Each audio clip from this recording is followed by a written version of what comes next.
Omuhwezi wa ambassador w'ihanga rya Netherlands mu Uganda Joost van Etro nowakurira omukoro gw'okutongoza project egy'okukorirwa Hall Golden Crane Hotel Resort omu town council y'Isingiro izooba lya nyuma ebazyo. John Makohol country representative wa Avis Foundation omu Uganda nagira ngu project egi neeza kuhwera eminyeto y'empunja hamwe n'abanya-Uganda barikuhika 14 abarahwerwemu ni 11 abatiine emirimo hamwe n'abatari mu mashomero kandi 300 n'abeegi. This is a junior project on both the chief and the host community, and we've been united in a period of 2 years.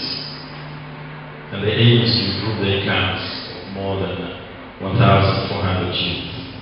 Project egi eminyeto neeza kubangurwa emyoga y'okubayamba kwetandikiraho emirimo, emyoga y'okuronda obutare bw'ebintu byabo hamwe n'endiijo. Ah'izooba niryo rimweho n'abatongoize project endiijo emanyirwe nka Inclusive Market Driven Skills Development Project erikuza kuhwera eminyeto y'empunji hamwe n'abanya-Uganda 450. Skills development is a crucial factor in economic empowerment. In every engagement with Minister Connect, it reflects help us to skill the youth, help us to make people self-reliant.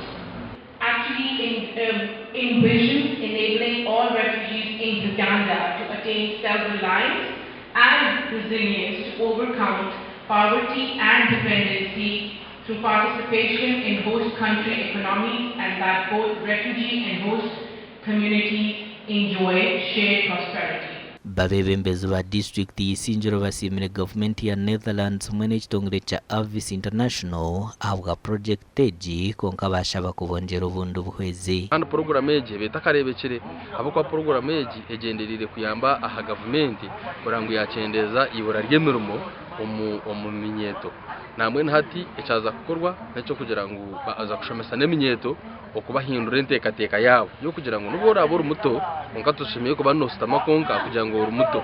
We thank you so much, Avis and the partners.